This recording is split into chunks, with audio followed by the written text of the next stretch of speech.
શ્રી વૈભવ લક્ષ્મી વ્રતની વિધિ. સર્વે મનોકામના પૂર્ણ કરતું શ્રી વૈભવ લક્ષ્મી વ્રત એ સૌભાગ્યવતી સ્ત્રીઓ દ્વારા કરવામાં આવે છે.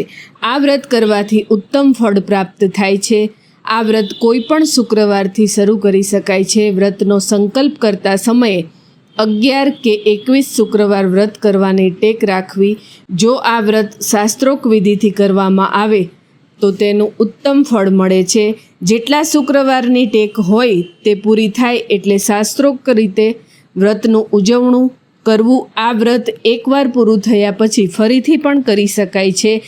વૈભવ લક્ષ્મીનું વ્રત કરનાર સ્ત્રીએ શુક્રવારે સાંજે સૂર્યાસ્ત થયા પછી 1 કે 2 સોનાના દાગીના થાળીમાં મૂકવા.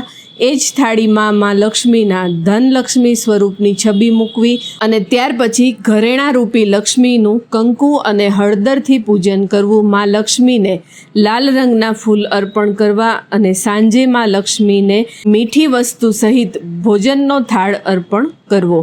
એ પછી દીવો અગરબત્તી કરીને વૈભવ લક્ષ્મી વ્રતની વાર્તા સાંભળવી અને વાર્તા કહેવી. એ પછી માતાજીની આરતી ઉતારવી અને પ્રસાદ બધાને વહેંચી પછી વ્રત કરનારે એ પ્રસાદનું ભોજન કરવું. ભોજન કર્યા પછી થાળીમાં મૂકેલા દાગીના પાછા યોગ્ય જગ્યાએ મૂકી દેવા અને કાં તો પહેરી લેવા. જો કોઈ કારણોસર એકાદ શુક્રવાર આ વ્રત ન થઈ શકે તો એ પછીના શુક્રવારે વ્રત કરવું. આ દિવસે લક્ષ્મી સ્તવનનો પાઠ જરૂર કરવો અને આ વ્રત પોતાના ઘરે જ કરવું. જો વ્રત કરવા માટે સોનાના દાગીના ન હોય તો ચાંદીના દાગીના મૂકવા અને સોના કે ચાંદીના કોઈ પણ દાગીના ન હોય તો ફક્ત 1 રૂપિયાનો સિક્કો મૂકીને પણ આ પૂજન કરી શકાય છે.